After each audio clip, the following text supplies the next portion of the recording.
بارشیں بہت زیادہ ہو رہی ہیں، موسمیاتی تبدیلیوں نے بارشوں کے نظام کو کس حد تک متاثر کیا ہے؟ رضا صاحب اس کے اوپر کیا سمجھتے ہیں آپ؟ جی بالکل، موسمی تبدیلیاں جو رونما ہو رہی ہیں، کچھ مین میڈ ہیں، کچھ گاڈ میڈ ہیں. ہر چیز گاڈ میڈ ہے، لیکن مین ایک طرح سے ذریعہ بن گئے ہیں. تو اس سے یہ ہو رہا ہے کہ جو پریڈکشنز ہوتی ہیں، فور کاسٹ ہوتی ہیں، وہ اس طرح سے صحیح نہیں ہیں. اور بعض دفعہ بارشیں بہت زیادہ ہو رہی تھیں اور وقت سے ہٹ کے ہو رہی ہوتی ہیں. تو بالکل ایسا ہی ہے کہ جیسے آج بھی دیکھیے آپ، بہت زیادہ بارش پاکستان کے مختلف حصوں میں، اور اس سے پھر سیلابی صورتحال بہت زیادہ ہو چکی ہے. اور خاص طور پر اربن فلڈنگ کے بہت زیادہ خطرات ہیں، خدشات ہیں. اور لاہور کے مضافات میں ڈسٹرکٹ شیخوپورہ اور وہاں پہ بے شمار اس طرح دیہات زیر آب آ چکے ہیں، بہت سارے علاقے زیر آب آ چکے ہیں، ہاؤسنگ سوسائٹیز زیر آب آئی ہوئی ہیں وہاں پہ. اور وہ سب کے ساتھ اسی طرح ایک انپریڈکٹیبل کائنڈ کی سچویشن بن گئی ہے کہ جس کا پتہ ہی نہیں چلتا. اور پھر یہ کہ مین میڈ میں اس لیے کہوں گا کہ جہاں پہ یہ آبادیاں ہیں جو زیر آب آئی ہیں، ان میں سے اکثریت ایسی ہیں کہ جو دریائی راستوں یا پرانے ندی نالے، جو بارشی ندی نالے ہیں، ان کے راستوں پہ بنی ہوئی ہیں. اور جب ان کے راستوں پہ بنے گی، آپ بہت زیادہ دخل دیں گے نیچرل جو ریسورسز کے راستے ہیں، بارشوں کے جو بارشی پانی کے راستے ہیں، تو پھر یقیناً آپ کو کانسیکوینسز کا سامنا بھی کرنا پڑے گا. تو اب لوگوں کو اس طرح کے مشکلات کا شکار ہیں. اور وہ جو متعلقہ ادارے ہیں، ظاہر ہے وہ ان کی کیپیسٹی بھی بعض دفعہ اتنی پوری نہیں ہوتی، اور بہت دفعہ کلیمز ہوتے ہیں کہ وہ کر رہے ہیں لیکن کر نہیں پا رہے ہوتے. تو اب لاہور میں فیروز والا کی تحصیل جو ضلع شیخوپورہ کی ہے، اس میں 2-3 نالے ہیں، نالا بھیڑ، نالا لیلا اور دیگ نالا. یہ سب کے ساتھ بہت زیادہ اوور فلو کر چکے ہیں، اور ان سے پانی نکل کر علاقوں میں پھیل چکا ہے، اور کئی بند بھی ٹوٹے ہیں وہاں پہ.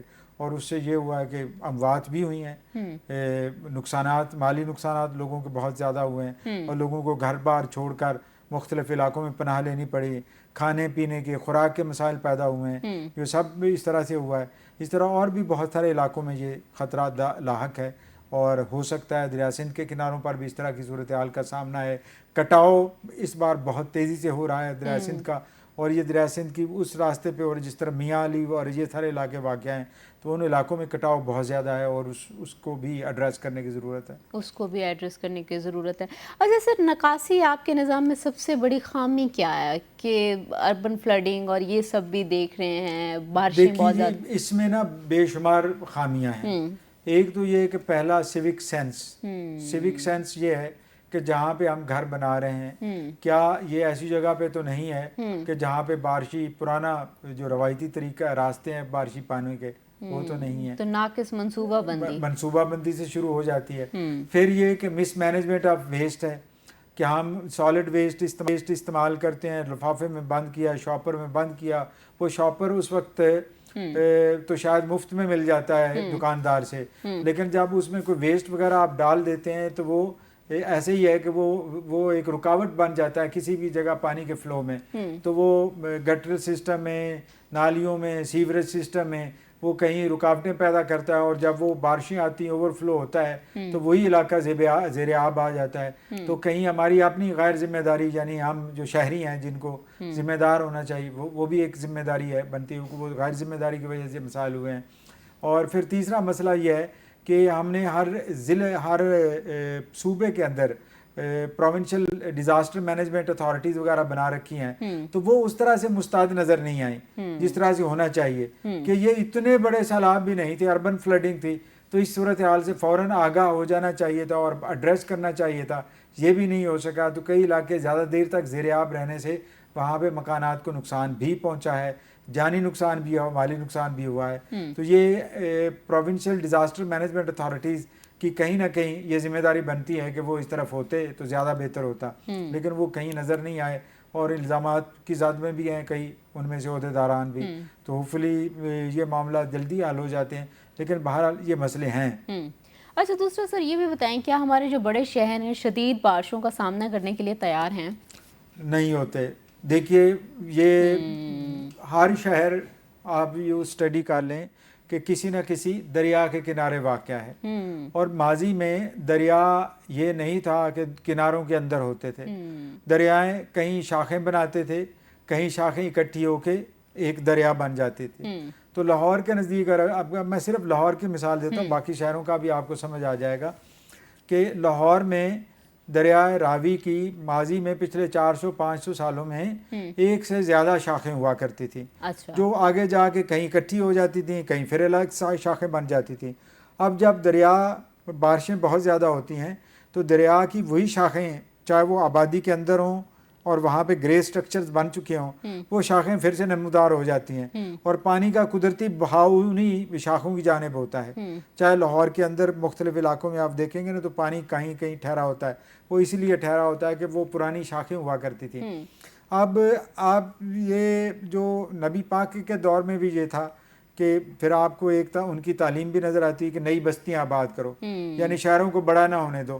تو جب آپ شہروں کو بے جا بڑا ہونے دیتے ہیں تو سب سے بڑا مسئلہ تو یہ شہروں کی پلاننگ کا ہی آتا ہے کہ آپ کے شہر کے نکاسی آب متاثر ہو چکا ہے، زیادہ لوگ ہونے کی وجہ سے سٹریس بڑھ چکا ہے سسٹم کے اوپر، اور جب سٹریس بڑھتا ہے تو پھر یقیناً جب زیادہ پانی آتا ہے بارشوں کا تو پھر وہ سٹریس نمودار ہوتا ہے مختلف علاقوں میں زیر آب اور مسائل پیدا ہونے کی صورت میں۔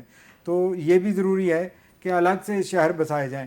ہم یہ سمجھتے ہیں کہ 1950 اور 60 کی دہائی میں شہر آباد کیے گئے تھے، جن میں جیسے لیاقت آباد، جوہر آباد، اس کے علاوہ اسلام آباد جو ہمارا کیپٹل ہے، اور اس کے علاوہ خانیوال کے بہت سارے علاقے نئے بسائے گئے تھے، اور اس لیے بسائے گئے تھے کہ اس پیٹرن پہ نئے شہر بنائیں گے، اور ہر 10 سال بعد نیا شہر بننا چاہیے جس طرح سے پاکستان کی آبادی اور خاص پنجاب کی آبادی بڑھ رہی ہے۔ تو یقیناً نئے شہر بسائے ہوتے اور ان میں وہ سہولیات میسر ہوتی تو ہر چیز لاہور کی طرف نہ آتی۔ تو جس طرح ڈی سینٹرلائز ہم باقی حصے میں ہم بات کر رہے تھے نا کہ ڈی سینٹرلائزیشن اور ڈیولوشن ضروری ہے، اور لوگوں کو ان کے علاقوں میں سہولیات زندگی، تو پھر جو انٹر سٹی اربنائزیشن ہے وہ کم از کم نہ ہوتی۔ ٹھیک ہے، یہ نہیں ہے کہ ایک شہر سے اٹھ کے لوگ لاہور شہر میں آگے آپ بسے، یا ایک علاقے سے لاہور میں آپ بسے اور ایک شہر بڑھتا 1.5 کروڑ سے اوپر پر چلا جائے۔ جب پاکستان بنا تھا تو ٹوٹل 5 لاکھ 5.5 لاکھ آبادی تھی ساری ملا کے، اور اب یہ آبادی 1.5 کروڑ سے زیادہ ہو چکی ہے۔ یہی حال کراچی کا ہے، یہی اور بہت 3-4 شہروں کا ہے۔ تو یہ ایک طریقہ کار جو ہے، یہ اربن پلاننگ کا منصوبہ بندی کا مطلب یہی ہے کہ نئے شہر آباد کیے جائیں، کسی ایک شہر کو اتنا نہ بڑھایا جائے کہ وہاں پہ موسمیاتی تبدیلیاں آ جائیں تو وہاں پہ مسائل ایسے پیدا ہوں جن کو حل کرنا ہی ممکن نہ رہے۔ اچھا سر، ساتھ میں یہ بھی بتائیں کہ مونسون کے دوران کن علاقوں کو سب سے زیادہ خطرات ہیں؟ اب دیکھیے مانسون کے دور میں یا مانسون کے موسم میں ایک تو یہ کہ جو دریا کی بیلٹس پر واقع ہوتے ہیں، دریا کے بینکس پر واقع ہوتے ہیں شہر، ان کو خطرات لاحق ہیں۔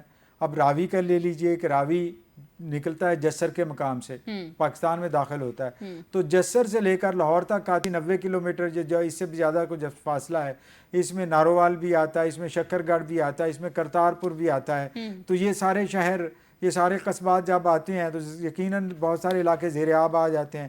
اس طرح ڈاؤن سٹریم لاہور سے آگے جائیں تو شرک پور کا علاقہ آ جاتا ہے، دوسری طرف بہت سارے علاقے آ جاتے ہیں، پھول نگر کا آ جاتا ہے، آگے بہت سارے اوکاڑا کے علاقے آ جاتے ہیں، اس اوکاڑا سے گزرتے ساہیوال کے بہت سارے علاقے آ جاتے ہیں، کمالیہ آ جاتا ہے، ٹیبا ٹیک سنگھ کے علاقے آ جاتے ہیں، پھر خانیوال کے علاقے آ جاتے ہیں۔ یہ سارے علاقے زیر آب آنے کا خطرہ اس لیے ہوتا ہے کہ بعض دفعہ انپریڈکٹیبل رینز ہوتی ہیں اور وہ بہت سارے علاقوں کو زیر آب کر دیتی ہیں، اور پانی ریسیڈ کرنے میں بھی ٹائم لیتا ہے کہ بہت ساری ایسی تعمیرات آ گئی ہیں کہ جن میں پانی داخل ہو جائے تو پھر واپس آنے میں وقت لیتا ہے۔ پہلے یہ ہوتا تھا کہ دریا کا سیلاب آیا، اسے کہتے ہیں کانگ، جو کانگ آتی تھی، پانی چڑھا، فصلیں ڈوبی، پھر پانی گزر گیا، وہ ریلا گزر گیا تو پانی بھی نیچے آ گیا۔ لیکن اب وہ ایسا نہیں ہوتا، پانی ایک بار گرے سٹرکچر میں جب کراس کر جاتا ہے تو واپس آتے آتے ایک وقت لیتا ہے، اور ریسیڈ کرنے تک اتنے میں بہت سارے املاک کو نقصان پہنچ چکا ہوتا ہے، بہت ساری فصلات خراب ہو چکی ہوتی ہیں۔ تو یہ بھی ایک مسئلہ ہے، اس لیے میں صرف راوی کی بات کر رہا ہوں۔ اس طرح سندھ جو آپ کا ریور جہلم ہے، اس کی بھی یہی بات ہے، منڈی بہاؤالدین سے ڈاؤن سٹریم چلے جائیں تو بہت سارے علاقے زیر آب آ جاتے ہیں، سرگودا کے، منڈی بہاؤالدین کے، جھنگ کے، اور پھر ہیڈ تریمو تک وہ معاملات بڑھ جاتے ہیں۔ اس طرح دریا چناب ہے تو وہ ملتان تک، ہیڈ پنجنت تک یہ معاملات خراب ہوتے رہتے ہیں۔ اس طرح دریا سندھ ہے تو وہ اٹک سے آنورڈ بہت سارے علاقہ زیر آب آ جاتا ہے، جو نشیبیہ علاقہ جاتا ہے، جہاں پہ پانی ایک بار کراس کر جاتا ہے واپس آتے وقت لیتا ہے. وقت تو لیتا یہ ہے. ایک تو سر انتظامیہ کی تیاریاں آپ کس طرح دیکھ رہے ہیں، یہ بھی تھوڑا سا شارٹلی بتا دیجیے. دیکھیے انتظامیہ کی تیاریاں ہیں، انتظامیہ بہت حد تک تیار بھی ہے، لیکن بات پھر وہی آتی ہے کہ زیادہ سے زیادہ ڈیولوشن کی ضرورت ہے. یہ جو ایشوز جو محسن نقوی صاحب نے جو بحث چھیڑ رکھی ہے، وہ آپ یہ دیکھیے کہ زندگی کے ہر شعبے میں کہیں نہ کہیں آپ کو نظر آئے گی کہ یہ اختیار بھی اگر قریبی اور مقامی سطح پہ ہوتا تو اس کا حل زیادہ جلدی ہو جاتا. تو اس طرح سے فیصلے کرنے میں جو دیری ہو جاتی ہے کہ مرکز سے فیصلہ ہو کے واپس جاتے جاتے ایک وقت لگتا ہے، تو یہ کم ہونا چاہیے.